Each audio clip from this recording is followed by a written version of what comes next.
So don't worry about that, and I will turn it over to you. Thank you so much for being with us, Judith. Thank you, Rancha. Okay. So, oops. Okay, my computer's doing funny things. The general disclaimer that we always need to do, everything in this webinar is for educational purposes only. I and my company are in no way responsible for any results you get using this information. Use this information of your own volition, and remember to always seek the guidance of a qualified health professional for all of your health issues. This is me, and I am a master herbalist, nutritional consultant practitioner, and a certified iridologist from 3 different schools. I've been using Nature Sunshine products since 1979. As I look at the roster of who is on this call with us, there's a couple of you that have been around in the company about as long as I have, and so that's very cool. I've been teaching about Nature Sunshine products and holistic health since 1981. I have 7 children and 6 2/3 grandchildren. That 2/3 is due in July, so we're pretty excited about that. We're going to talk about pregnancy tonight, but we have to start at the very, very beginning. Now, those of you who have studied with me in the past know that one of my biggest challenges is keeping things down to the time limit that I set. I'm going to be talking really, really fast, and so I'm really grateful that this will be available in recorded format to you later on as well. When we are talking about pregnancy, we do have to start with fertility. Infertility is becoming such an epidemic. It used to be when I first started that, oh, you know, you'd get an occasional couple coming through, maybe one every couple of years, that were having problems getting pregnant.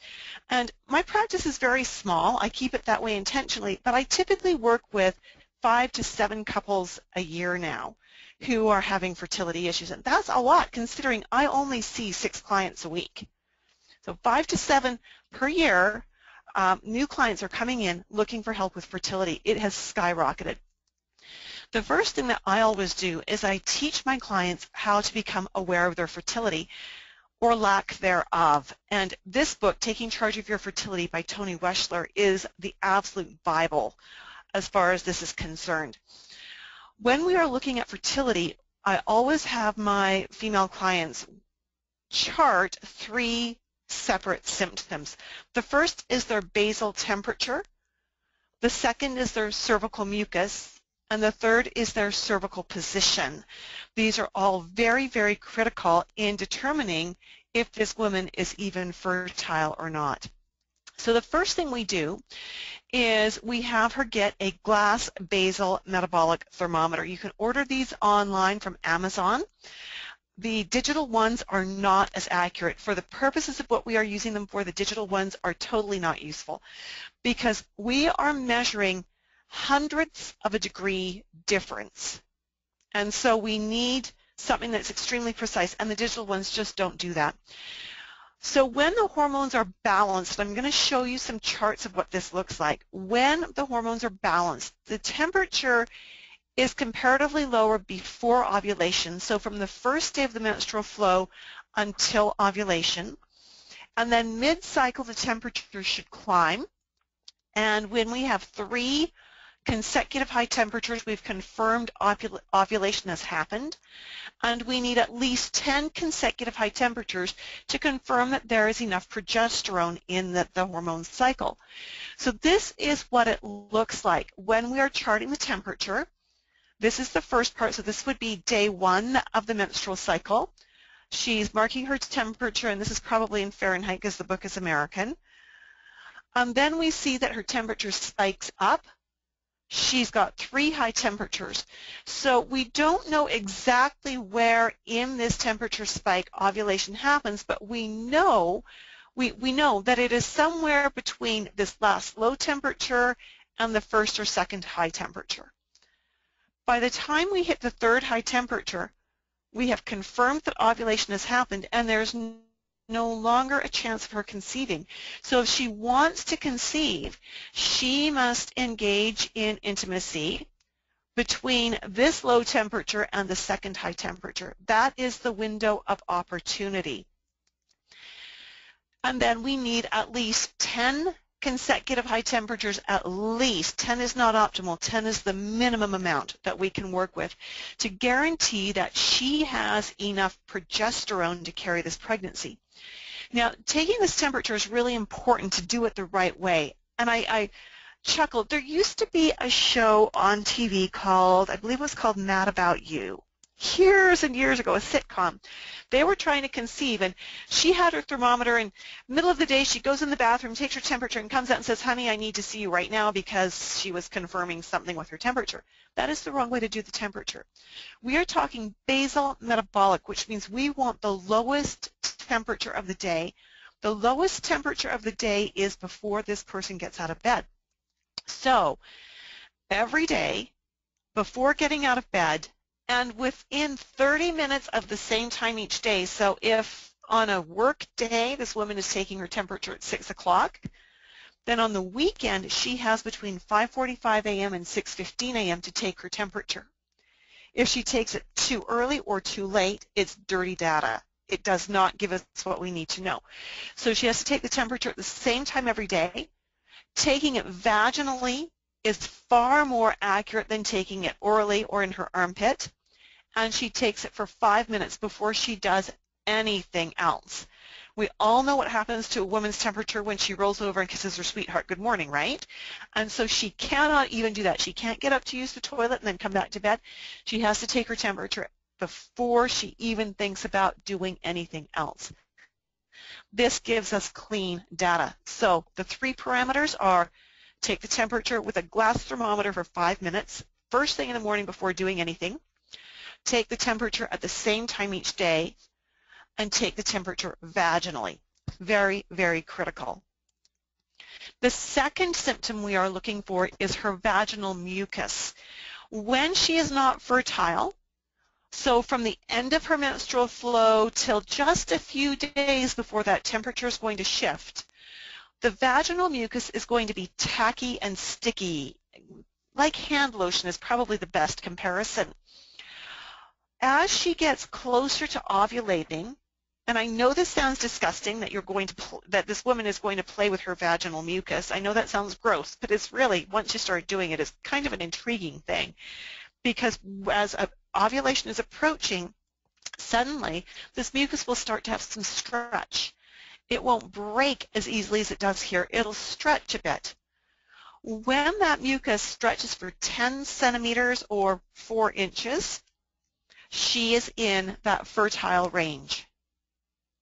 Okay. This is a well-documented sign of fertility that is in the obstetrics and gynecology handbooks. Sadly, it's not one that medical doctors teach, which is a very limiting thing, because this alone can help women to very accurately tell whether they are approaching fertility or not. I work with a lot of women where when we get to the most fertile time of their cycle, they're not getting 4 inches of stretch, they're getting 2 inches. And so that tells me that they do not have the right hormone balance. And I know I need to get in there with some herbs and some nutrition and push things around, because we need that 4 inches of stretch. It is absolutely paramount. She needs to check her cervix, because the cervix does a dance through the cycle. Before ovulation, when she is inserting a finger vaginally, she will be able to find the cervix easily. It will feel low and very easy to reach. It will be tipped, and she'll feel it with the pad of her finger. So if you just look at your hand and you look at your finger, and you look at where the pad is, not the tip, but the pad, and imagine if you were checking your cervix and the way your finger would go into the vagina, the cervix would come up against the pad of your finger. Before ovulation, the cervix is very firm, like the tip of your nose, and it's closed. In that few days when ovulation is really just imminent, the cervix will move and it will change. It will raise up in the vagina, and it will become very hard to reach. I get panicked phone calls all the time from these women saying, I can't find my cervix. No, actually that's a very good sign. You haven't lost it, it's just moved, and it's moved to where we want it to be. It goes flat to the floor, so instead of feeling it with the pad of your finger, you would now feel it with the tip of your finger. And it's soft like the lips, and it opens. It may actually open wide enough to admit the tip of a finger. Then as soon as ovulation is done, the cervix almost snaps back down into its pre-ovulatory position and texture and tone. So again, it starts low, it's easy to reach, it's kind of facing the back of your body, it's kind of looking to the back, and very firm and closed. At ovulation, it raises up, goes flat to the floor. You would feel it with the fingertip. It goes soft and open. And when ovulation is done and the woman is no longer fertile, it drops again so that it's facing to the back of your body, and you're going to feel it again with the pad. It's going to go firm again and closed. Some women are very squeamish doing this. It is incumbent on us to impress upon them that the more data we can have them gather, the more we can determine what's going on and where the problem might be. Again, the mucus itself, this is a great little chart that goes over everything that's happening. So pre-ovulation, the cervix is closed, is dry or tacky, and easy to reach. Then as we get to ovulation, it goes flat to the floor, very wet with mucus and open. After ovulation, it comes back down, it gets very hard, somewhat dry again, hand lotiony rather than slimy mucousy, and it closes again. Now, this is a very, very common thing that I see in this day and age.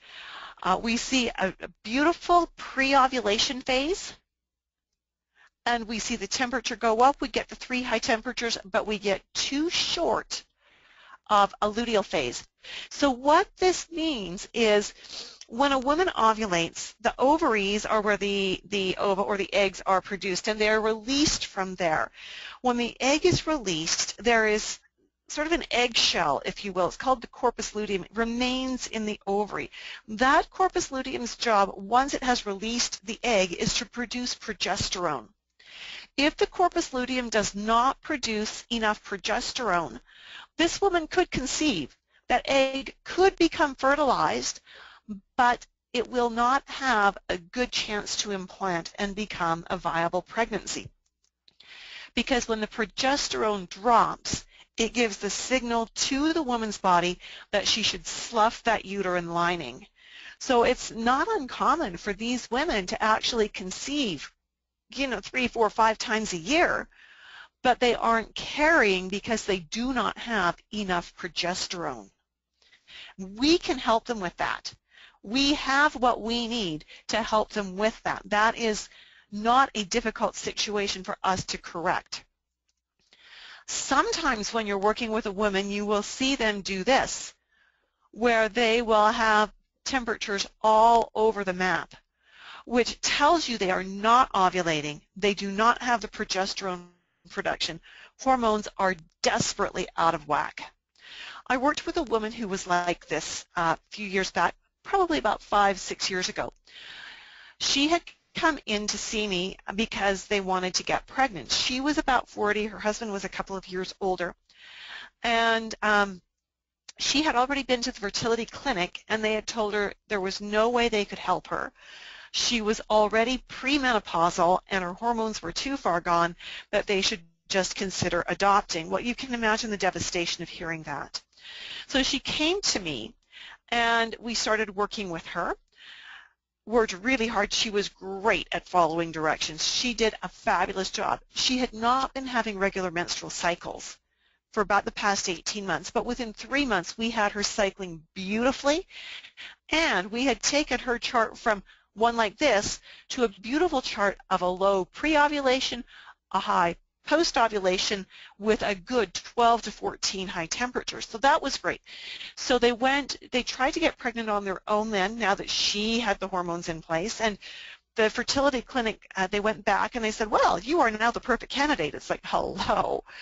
And so they ran some more tests and discovered that her husband also had problems. We'll talk about what to do about the guys in just a minute.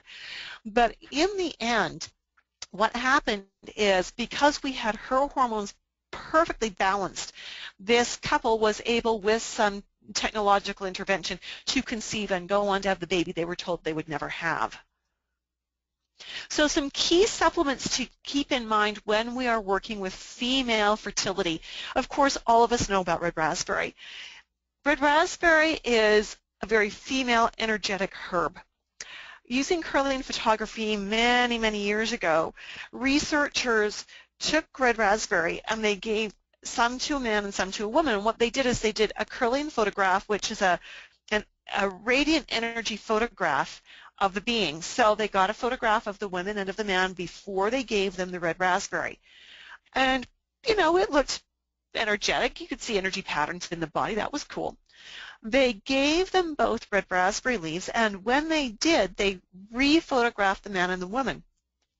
Interesting that in the man, the energy of the raspberry wandered around looking for a place to settle, kind of got lost, couldn't find where it belonged. In the woman, it totally enhanced the energy of the breast, the uterus, and the ovaries. So red raspberry leaf is an excellent, excellent energetic herb for the female system, for just about everything, but it certainly can be helpful when we're talking about fertility. Red clover. Red clover is a herb that is an estrogenic herb, and it does, for many women, help to increase the uterine lining thickness. This is so important. When we have short ovulatory phases, so the time from the first day of the menstrual flow until ovulation is too short, so less than 12 days, the body doesn't have enough time to build a thick enough endometrial lining in the uterus. You need to think of that endometrial lining as being like the nest. If the nest is too thin, nothing can settle into it. That fertilized egg can't nestle in nice and snug and warm and implant firmly. So red clover increases the thickness of the uterine lining. Another way that you would know if a female client was needing red clover is they would say, I have a very light period. I can get through my period on 5 panty liners and it's over. Right? I never have a heavy day or a moderate day. I never need anything as heavy as a regular pad or a regular tampon. I just need almost nothing. That's a really good indication that the uterine lining is far too thin and needs some support. Vitamin E. We all know vitamin E, or the mixed alpha tocopherols. You may also know that tocopherol is the Latin name for life-giving. Vitamin E was first discovered many, many decades ago as being absolutely critical for fertility in human beings. Okay, so this is another great thing to do. Chlorophyll. I love chlorophyll for just about everything. Seriously, it is such a fabulous tonic and such an excellent cleanser. When I am working with female fertility, I always use this chlorophyll, not the bigger bottle, because I want them to not have parabens. And it's not that I'm paraben paranoid, it's that females now, humans now, are inundated with so many environmental toxins and chemicals that anything we can do to get rid of any of those kinds of stressors in the body is a good thing. So I will often recommend using chlorophyll as a tonic to create a very gentle cleanse, because of course if the couple is actively trying to get pregnant, we cannot do a cleanse. You would never cleanse a pregnant or breastfeeding woman. And since there's that window from ovulation until they expect their next period where they could be pregnant but they don't know it yet, we would never cleanse someone who is actively trying to get pregnant. But chlorophyll can get us around that quite nicely. Silver Shield as a personal lubricant. This is excellent. Sometimes the problem with fertility is that the woman's body is a little bit hostile to the sperm. Maybe her acid balance is off, or maybe she's carrying a low-grade infection vaginally that is killing the sperm.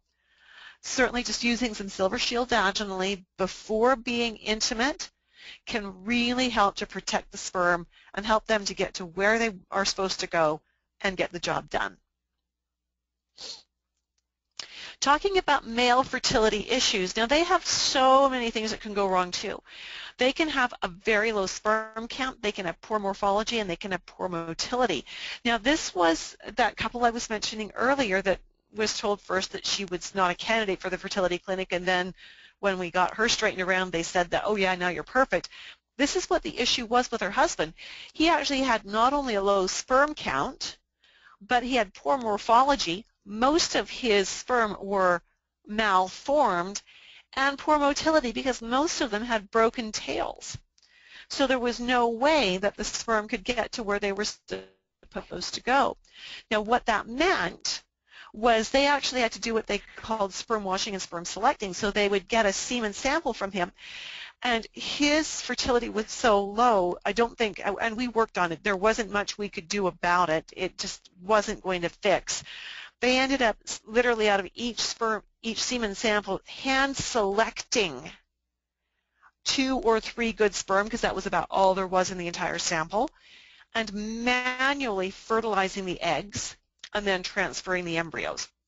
Okay, let's look at each of these a little bit. Oh, first off, up here, it actually takes more than 1 sperm to naturally fertilize an egg. You know, we always, I don't know about you, but as a teenager we were always taught it only takes 1. No, it takes way more than 1. That is because in the very tip of the head of a sperm is a little capsule of an enzyme. And when that sperm hits against the egg, that capsule ruptures, and that enzyme begins to digest or eat away that little spot on the surface of the egg. So unfortunately, that sperm gave up his life so his brother might be successful, because he's not getting through now. So the next sperm that hits that exact same spot, again, ruptures his capsule. He erodes a little bit more of that egg shell, if you will.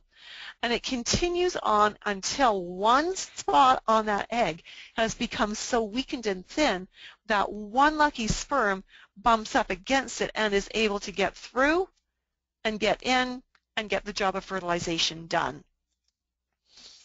So when we look at supplements for the man, zinc, every time a man ejaculates, he loses zinc. Zinc is absolutely critical. Now, you've probably all heard of using pumpkin seeds to pick up zinc levels. Absolutely. You can also use our zinc or the zinc and vitamin C. Either of those products will work very well for bringing up the level. Now, it's also important to remember that when a couple is trying to conceive, the science has changed a little bit. It used to be that couples were told that they should be intimate no more than once every 48 hours. What we are finding is that the sperm count regenerates very quickly, much faster than we thought it did, and they are now saying it's optimal for a couple to be intimate every 24 to 36 hours during that fertile window. Okay, so zinc helps the sperm to regenerate and to regenerate healthfully. Vitamin C with bioflavonoids. This was a very interesting study that proved that vitamin C is very helpful. Study done in England many years ago, probably nearly 30 years ago. Couples, they had a group of couples who had been trying unsuccessfully to conceive for the past year and a half or 2. And what they did is they, of course, divided them into a control group and a test group. The test group got varying amounts of vitamin C given to the man, sometimes doses as low as 500 milligrams per day. And what they found was that vitamin C did a couple of things. Number one, it strengthened the swimming ability or the motility of the sperm. Number two, it tended to sensitize the sperm's radar or sonar, if you will, because when you think about where these microscopic cells, these sperm, are deposited, that they have to then make their way into the uterus and then decide right tube or left tube, because fertilization happens in the fallopian tube. It's really a wonder any of us are here, right? And what they found is that vitamin C actually heightened that sense that the sperm had of what direction to go. It also kept them from clumping. Sometimes men have a problem where these sperm just want to sit and have a tea party. They want to get lazy. But the vitamin C seemed to help them stay on task to go and get the job done. Within the framework of this study, over half the couples conceived within 3 to 6 months of starting vitamin C. So that's a really low intervention way if you know, or if it appears that there are no other problems. If both the man and the woman have been tested and they've been told there's nothing wrong with you, we don't know why you're not getting pregnant, then vitamin C might be a good answer for them. Vitamin E, again, strengthens the sperm formation and regeneration. So just as it's helpful for the maturing of the eggs in the female ovary, it's also helpful for the sperm formation in the testes. Maca. Maca is kind of the herbal answer to Viagra, but it goes far more than that. Not only does it often help with erectile dysfunction, it also seems to be very good for enhancing sperm count. So if you're working with a couple where she seems to be just fine and he's okay, but his sperm count is a little bit low, maca might be the answer. I like to use maca and vitamin E together. I find it gives an even stronger response. So if you've got a woman who is charting her temperatures and she's charting along and she's been taking her temperatures and she's got her lows, then it clearly goes up and we do not ever see a temperature come back down, and it just stays up and up and up. By the time she has 21 consecutive high temperatures, that is a confirmed pregnancy. Now you've probably noticed on each of the charts I've shown you that there is this line coming across. That is not something that is naturally on the charts. It's something that is added to the charts. It's called the cover line. And what it does is it divides the pre-ovulation phase from the post-ovulation phase. So when we see these low temperatures and then we see the temperatures go up, when we've got the 3 high temperatures, we can draw the line that divides the pre from the post. Okay.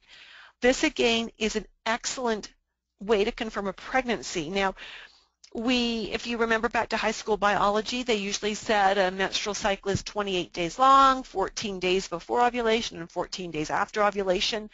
Oh, that it were so simple and that all women's bodies had read the textbook.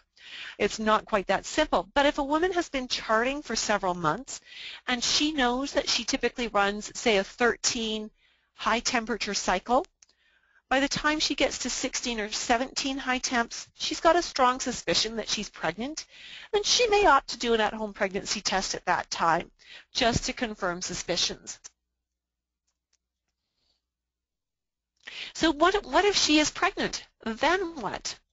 If she is pregnant, we want to make sure she's getting optimal nutrition. There is no leeway if she's trying to get pregnant for any alcohol consumption from ovulation onwards, right? No leeway whatsoever. If she needs to have a glass of wine or a drink of some kind, she can have that in that 2 weeks before ovulation or 10 days, however long her cycle is. But once she ovulates, she's got to have no alcohol, no street drugs. She's got to have a really clean diet. Raspberry leaf, of course, again, is it is super nutrition for a pregnant woman. It contains iron and calcium in the naturally chelated forms that are most bioavailable to the human body. It just makes sense that this is the optimal way to deliver some of the nutrition. Now, some women get constipated on red raspberry because of the calcium and iron levels in it. So if that is happening, a couple of things that can help with that. Number one, have them take their red raspberry between meals with a good glass of water, nice big glass of water. That's a good way to do it. Another thing that they could do is open the capsules and make it into a tea. The tea will never constipate, where the capsules might, even if they're taken away from food. So if she's finding that her progesterone levels are high enough anyways that she's tending to have some discomfort with constipation, she may need to do red raspberry as a tea. Vitamin E, very important again for keeping her blood well oxygenated. because if her blood is poorly oxygenated, the baby's blood will be poorly oxygenated as well, and that's not a good thing. So we want to keep her blood well oxygenated. 3, this is, as you probably know, this is the ultimate formula for everything. It contains alfalfa, kelp, and dandelion. Those 3 herbs together provide every known vitamin and mineral that's ever been discovered. So I like to use the raspberry with the combination 3 as a prenatal vitamin package, rather than going to a pressed tablet prenatal vitamin. Liquid chlorophyll, again, a good iron and good magnesium. Iron because as the woman is pregnant and she hits that second trimester where her blood volume is going to do an exponential increase, it may be difficult for her body to keep up enough red cell production to properly saturate that increase in blood volume. That second trimester is typically when most pregnant women will become anemic. Keep your pregnant women on chlorophyll through the entire pregnancy, and it will do a tremendous job of helping to prevent anemia. That is very important. It also helps their liver because remember, once the woman is pregnant, she is now detoxifying for the baby as well as herself. So doing something like chlorophyll to support the mom's liver helps her to take on very well that extra load of detoxifying for the baby. Folic acid is absolutely critical. The older the mom, the more folic acid she needs. Okay, when you look at all of the research that is out there, before a woman gets pregnant, they say she needs 400 micrograms per day. And that's all great. No, 400 milligrams, I'm sorry, 400 milligrams. And that's all fine and dandy for before you get pregnant. But once you are trying to get pregnant, that needs to jack up to a full gram a day. And once you are pregnant, it needs to stay up there. If the mom is over 30 years of age, she needs to add a full gram a day for each year that she's over 30. Okay, so if she's 35, she adds 5 grams a day. Now, some of you might think, oh, that's pretty high. I had my last baby at the age of 39, and yeah, I knew how to do this, right? I wasn't getting too uptight about going to the doctor really early. I knew I was pregnant. I knew how to take care of myself. So I go to my doctor. It must have been about four months along by the time I went in to see him. And he said, you're taking folic acid? I said, yeah, I'm taking folic acid. Yeah, a full gram a day. And he went, oh, my stars, honey, at your age, you need an extra 10 grams a day. And I'm going, holy cramoly, all right. So my medical doctor, who was not particularly holistically bent, was telling me to jack it up. The couple I mentioned earlier actually was told that she should continue the elevated folic acid until she had weaned the baby, because the mom will always give the lion's share of nutrient to the baby through the milk, and folic acid is critical for neural development in babies. So folic acid is so, so important. Common pregnancy issues. I love this little cartoon. How's the pregnancy going, dearie? Oh, just fine if I could ignore the backache, constipation, heartburn, nausea, vomiting, acne, aching feet, incontinence, exhaustion, varicose veins, stretch marks, moodiness, and the nosy strangers, right? So what do we do in here? We've got some herbs that we need to work with. Catnip and fennel is my #1 go-to for nausea. My absolute #1 go-to. Many years ago, there was a doctor here in town who somehow, he did a lot of obstetrics. He was a GP that did a lot of obstetrics, and he somehow had heard about me. I think one of my clients was seeing him as her prenatal doctor, and she had been really, really morning sick. And we had done catnip and fennel, stopped the morning sickness instantly, like stopped the vomiting the first time we gave her the catnip and fennel. So she went and told him about this, and from thenceforth he sent me all of his nausea cases for the catnip and fennel. It is such a gift, and you know, when a woman is experiencing that kind of nausea, she often can't swallow capsules, right? The gag reflex is heightened, and if she's feeling particularly icky, The thought of swallowing a capsule is just more than she can bear, but she can put a drop or two of catnip and fennel under her tongue and hold it there. And it doesn't make her more nauseous, and as it's absorbed into the bloodstream through the mouth membranes, it begins to settle her. So she can literally put a few drops of catnip and fennel under her tongue 20, 30, 40 times a day if she needs to, in order to keep things settled and to get beyond this. Ginger is another great thing. She could do this, again, as a tea, open the capsules and make it into a tea if she needed to. If she has good time and bad time, she could take a capsule when she's feeling better and kind of help to ward off a bad time later on. Anemia, we've talked a bit about combination 3. We've talked a bit about chlorophyll. Those are two very, very important things for putting in the nutrients. Another concern with anemia is because she may be nauseous, she may not be digesting proteins very well. Red blood cells have one of the most complex protein structures of the entire body. The heme protein is called a quaternary protein, which just signifies that it is in the most complex protein forms. If she's not digesting proteins well enough to get the amino acids out of the proteins to make her heme iron, we can give her combination 3 and chlorophyll till we're blue in the face, and her anemia is never going to resolve. So instead, we have to go in through the digestion.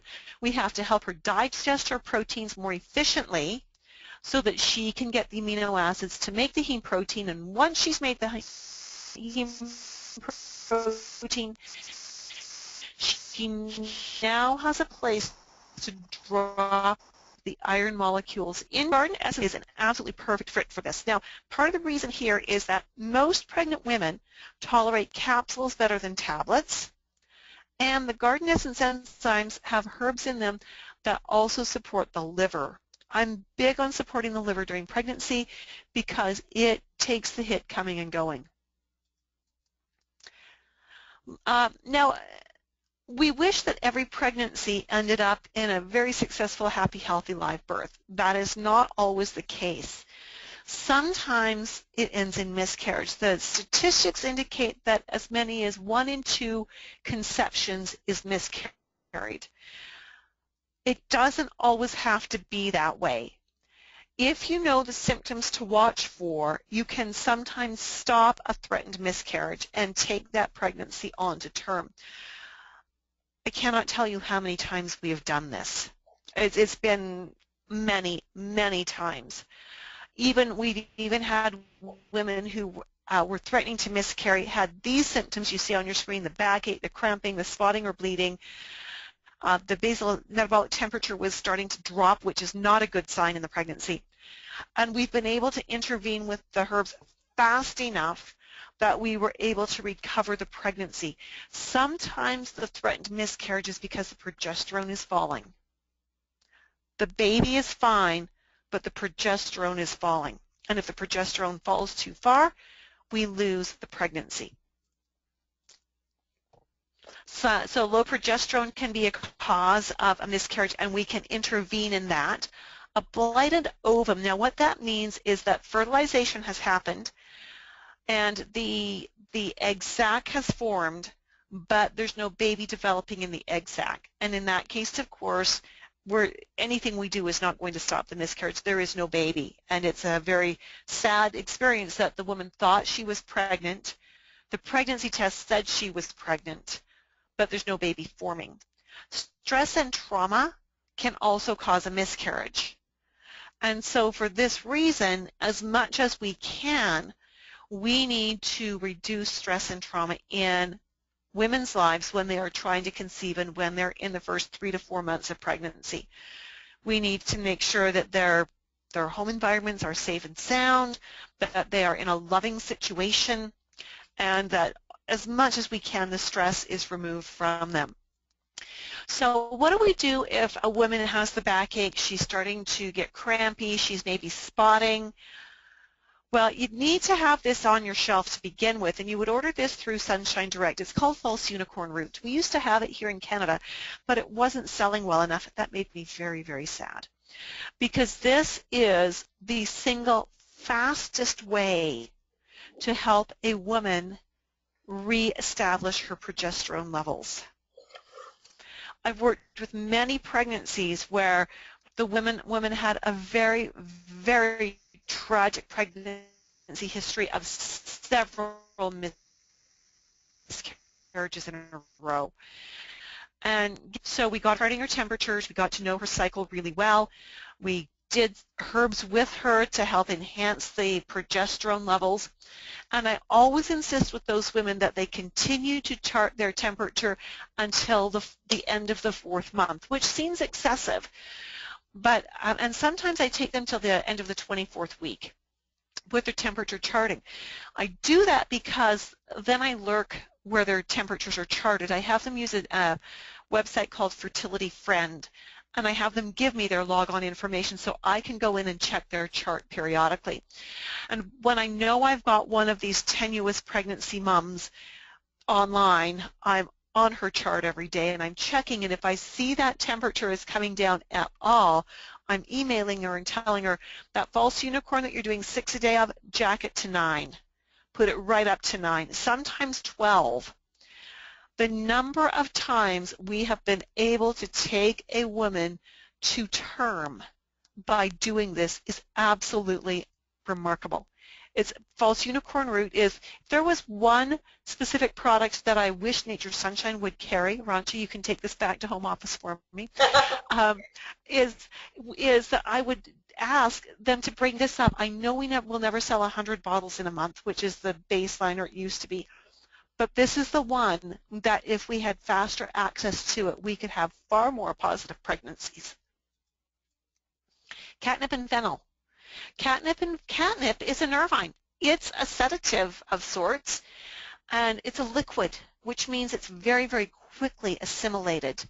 And so what we want to do with this is we want to make sure that if they're threatening to miscarry, that they've got this on hand, because we give it to them under their tongue.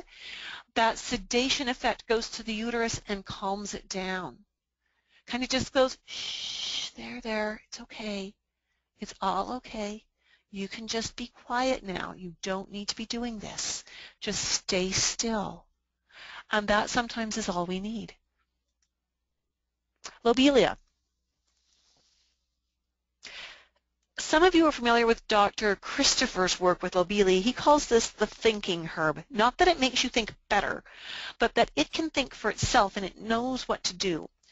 If a miscarriage can be stopped, lobelia can often stop it, again by being able to calm the uterus. If the miscarriage cannot be stopped, if it's a blighted ovum, if the baby is not viable, if the mother is truly too weak to carry the pregnancy, lobelia will actually help to facilitate the miscarriage. Now, I get some really awful calls of women asking, do I have herbs to cause an abortion? And the answer to that is no, and even if I did, I wouldn't tell anybody what they were.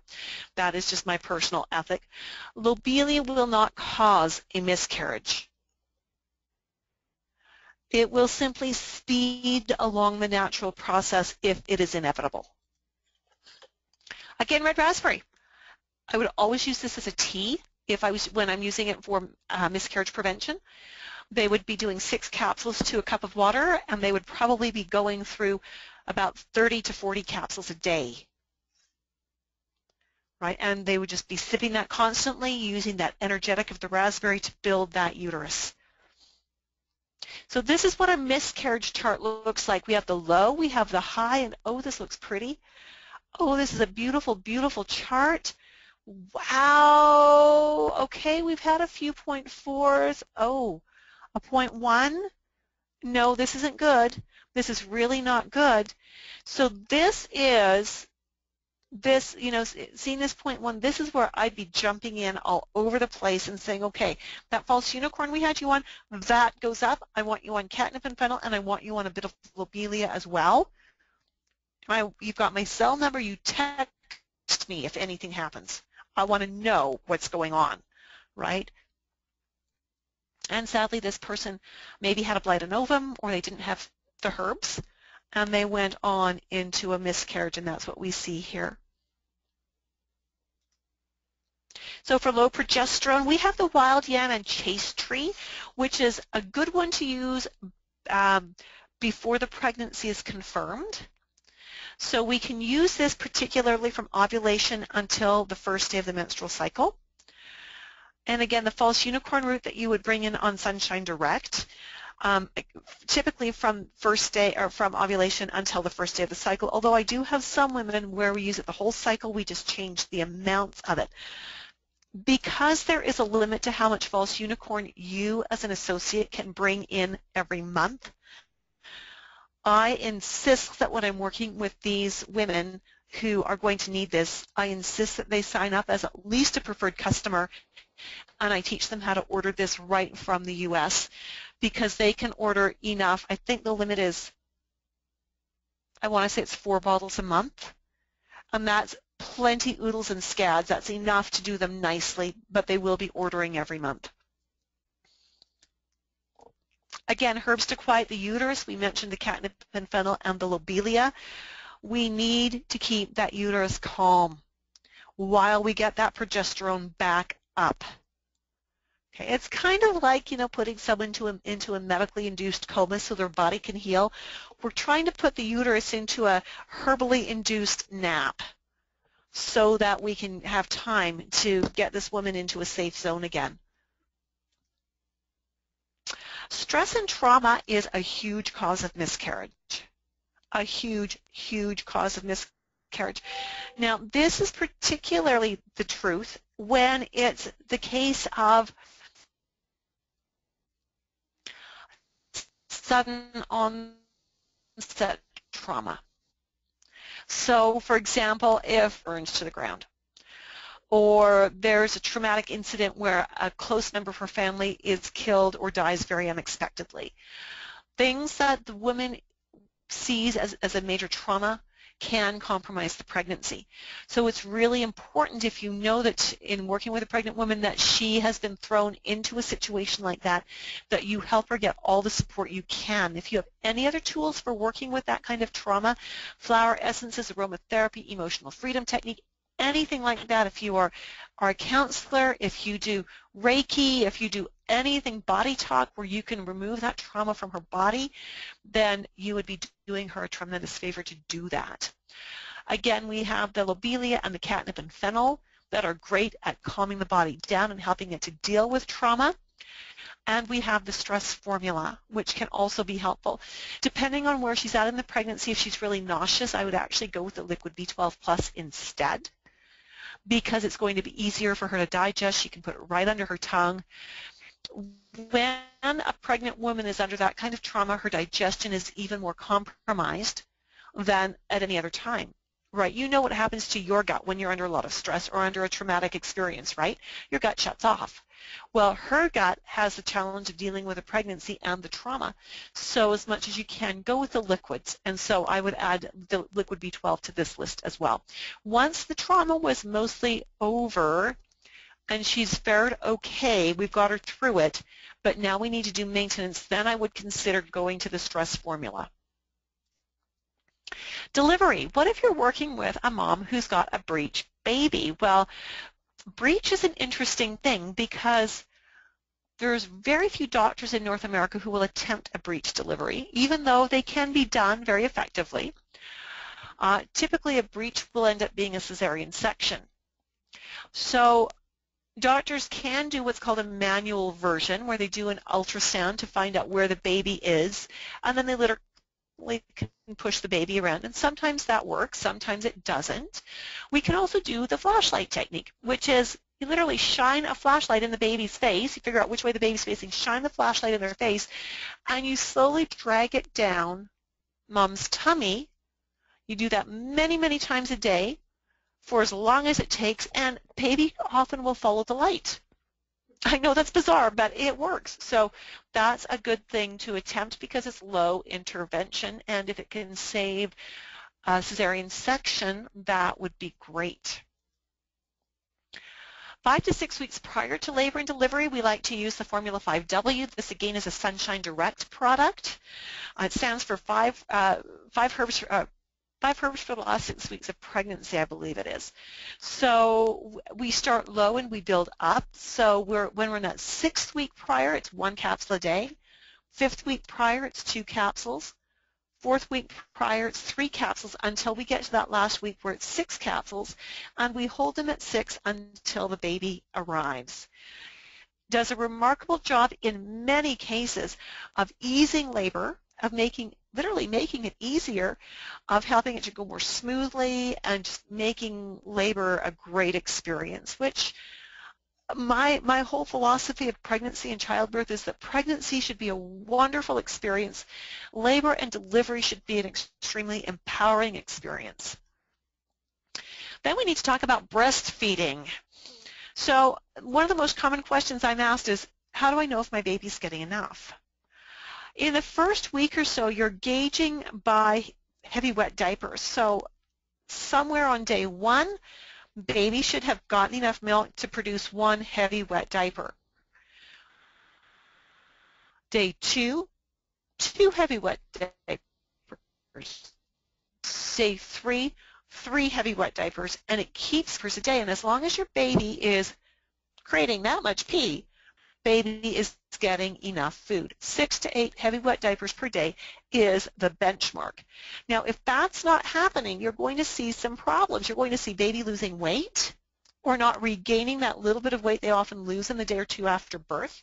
You're not going to see the heavy wet diapers. You're going to have a very fussy baby. I've worked with a lot of moms on this. Sometimes it's a milk supply problem. Sometimes it's actually a latch problem, so we'll talk about both of those. And we are definitely going to go over the 1 hour mark, so I hope you can stay with us. The first thing we do here is we launch in with frequency nursing, which means mom's entire job now is to just feed that baby. So she puts baby on the first breast for 5 minutes, takes baby off, puts baby on the other breast for 5 minutes, back and forth at 5-minute intervals until baby has got enough. Mom will make milk fairly quickly if she is well stimulated and well fed. And by giving baby that much time at the breast and just back and forth, back and forth, back and forth, it can go a long way to bringing the milk production up. Now we know about red raspberry, right? It is just God's gift to women. It just is. So obviously we're going to go there. Again, I would probably do this in a tea form, open the capsules. I would probably do 5 to 6 cups of tea per day. So we're looking at 30 to 40 capsules of raspberry per day. Blessed Thistle, which is a Sunshine Direct product, is again a remarkable herb for milk supply. It does a great job of bringing it up. Now this one tastes really bad. I remember with our first, I was thinking, oh, I'll just be a really good mom and I'll have some Blessed Thistle tea. I've got plenty of milk, but you can never have too much. I made the Blessed Thistle tea once, tasted it, and said to myself, I'll find other ways to be a good mom. Right, so do the Blessed Thistle in capsules. Liquid chlorophyll is fabulous for lactation. Absolutely fabulous. I've actually had women, one woman specifically, who had breastfed her baby. I think he was 2 when she weaned him. She had not breastfed him for about 4 months. I put her on liquid chlorophyll and she relactated. She came into me and she said, what is going on? I said, oh, well, I guess your prolactin hadn't come down far enough. Let's do something else for your liver. So we had to take her off that. Marshmallow root is another great one for milk supply, and so is alfalfa root. Now, I've actually had some cases where the mother's milk supply was so low where we've had to do all of these. And we actually even tucked in a little garlic, because garlic changes the flavor of the milk, and studies have shown that babies like garlic milk. Who knew? Who knew? And so we can get the baby to stay out the breast longer when the milk is flavored. They don't need chocolate milk, they need garlic milk. Right? Also critically important that mom needs to eat for 2, drink for 2, and rest for 2. Especially stand infant. They don't realize it takes 8 to 10 hours of hands-on time with that baby every day. They don't anticipate what it's going to be like to be up every 2 to 4 hours during the night to tend to that infant. And so we need to really make sure that they are well cared for. In other societies in the world, they have what are called postpartum doulas, and they are becoming a little more common here in North America now. And what that is it's a woman that you hire to come in to help take care of things while you are recovering from having a baby. In some of these places around the world, the woman is actually not allowed to do anything, including leave her home, for 6 weeks. And for that 6 weeks, the community rallies around her to make sure that her every need is provided so that she can recover from the labor and delivery, so that she can establish a milk supply, so she can bond with her baby. We need to do more of that here in North America. We were talking about latch a little bit earlier. Mom can have all the milk in the world, but if the baby doesn't attach itself to the breast properly, baby's not going to get any milk. If baby actually just takes the very tip of the nipple into his mouth or her mouth, we call that prissy sucking, and baby's not going to get anything. Baby actually needs to do what this baby is doing and latch on to take in as much of the areola or the colored part of the breast around the nipple as possible, because then when the baby is kind of gumming, it looks like they're chewing, what they're doing is they are literally milking the milk ducts here to bring the milk into the nipple. So what we should be seeing is we should see the baby do about 2 or 3 little chomps, and then we should hear an audible gulp that says with those 2 or 3 little chomps, they got enough milk, now they have to swallow. If we don't see 2 or 3 chomps and a swallow, we know they are not nursing effectively. What that's going to do is it's going to crack the mom's nipple. It's going to be extremely sore. Baby's going to be very unhappy because baby is not going to get everything baby needs. So cracked nipples always mean a poor latch. The baby and the mom need to be retaught. Babies are not born truly knowing how to nurse. They are born knowing how to suck, and there is a vast difference. I once worked with a mom, and I have actually just been to a lactation class, which perfect timing. This mom had had her baby, and this mom was very well educated, so it's not that she didn't know what she was doing, but the baby was 3 weeks old and weighed about a pound less than it did at birth. This is a bad problem, a very bad problem. That baby is at serious risk for failure to thrive. So I went to the mom and baby's home and watched this baby nurse, and this baby was totally prissy sucking, totally prissy sucking. So we just got mom into a really quiet environment, taught her how to latch the baby on, got baby nursing, had her practice it a few times, let the baby nurse for a few minutes, took the baby off, had the mom practice getting the baby back on again. And it can be kind of an aggressive thing to get the baby on right. And we did that, and within a week after, the baby had regained the pound it had lost and was now into the actual weight gain phase. So latch is everything. Sore nipples after the first week usually means a poor latch and or a yeast infection in the nipples. This is really important to know. If the mom has a yeast infection in her breasts, baby will end up with thrush. Baby's mouth will be sore. That will transfer to baby's bottom. Then we've got 2 very unhappy people, a little one and a big one, and we need to actually do some anti-candida work with them. Oh, and I guess that's it. I didn't even put in a goodbye slide. That's very sad. At any rate, that is everything I have. Oh, we just about hit that 1 hour mark right on. Yes, okay. Great job. Thank you so much. That was phenomenal, and you do speak fast. I do. Well, I knew I would have to get it done in an hour. Yes, but again, fantastic information, and I'm glad, obviously, this is recorded, so anybody can go and listen to that probably by the end of the week here. So if anybody has any questions, we'll stay on for just a few more minutes, so if you'd like to type them into your questions. Okay, we have one here. Is there anything a mom can do to get rid of a fungal skin rash? It depends on where the rash is, and it depends on if she's pregnant or breastfeeding. Because the things that we would do in pregnancy are very different from what we can do if she's breastfeeding. So I would need more information. Okay, then we have another one here.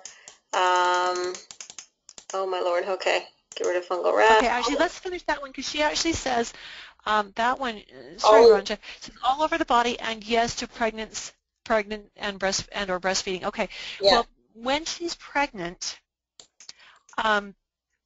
you can use garlic in both cases, and you could use silver in both cases. When she's breastfeeding, I've actually used the yeast fungal detox in breastfeeding moms. And of course, you're going to go in with tons and tons of probiotics in both cases.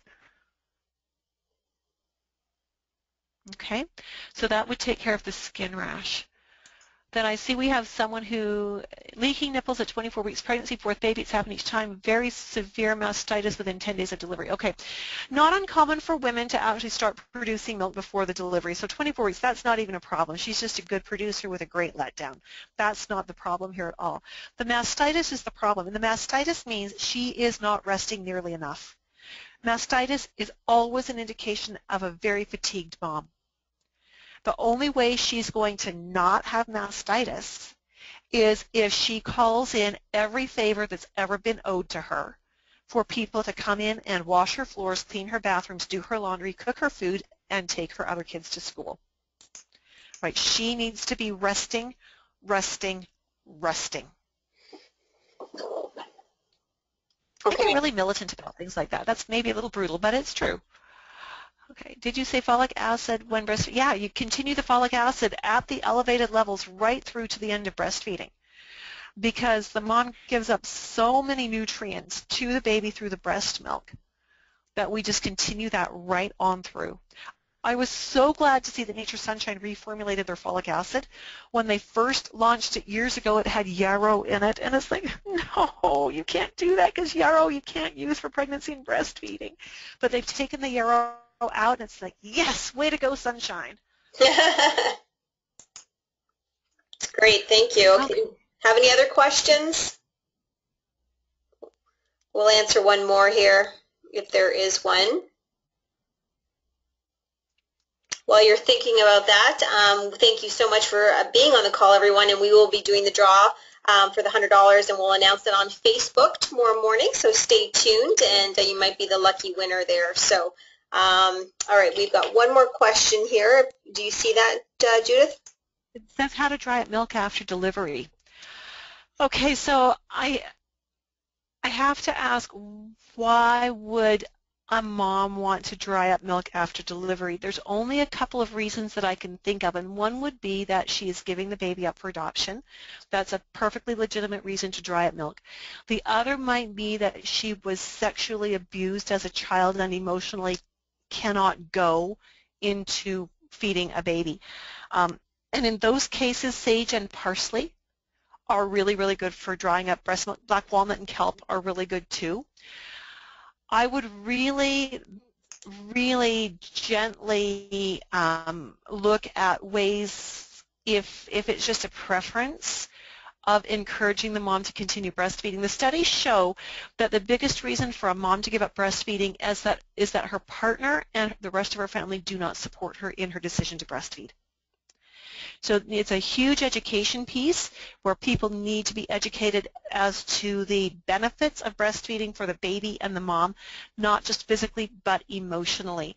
And so I really strive with my moms to help them get over anything where they say, oh, I'm only going to breastfeed for 4 months or for 2 months or for a week, and try to get them to where they could be comfortable with support. And I work with the families too to get them to understand that they have more influence here than they realize, and how selfish of an adult to deprive a child from the best nutrition they could possibly have.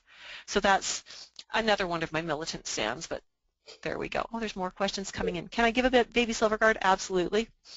Absolutely. What was it again that you take for fungal rash? Lots of probiotics, scarlet. Yeast fungal detox in a postpartum mom. You could do the garlic before and after, of course. Again, it depends on where she is. You can do the silver topically, where she is if she's pregnant or if she's postpartum. That plays a huge role in what you're going to do with her, because some things that we would do orally can compromise a pregnancy or they can dry up the breast milk. Okay, so we just need to know. What can you give a baby for teething?